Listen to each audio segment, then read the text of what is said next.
ওঠ, ওষুধটা খেয়ে নে বাবা। না না মা, আমি ওষুধ খাবো না মা। এ বাবা, ওষুধটা খেয়ে নে।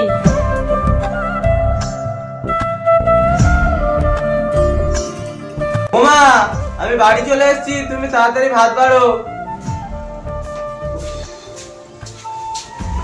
কি হলো মা, খাওয়া দিচ্ছ না যে? তোমার তো জ্বরে গা পুড়ে যাচ্ছে মা।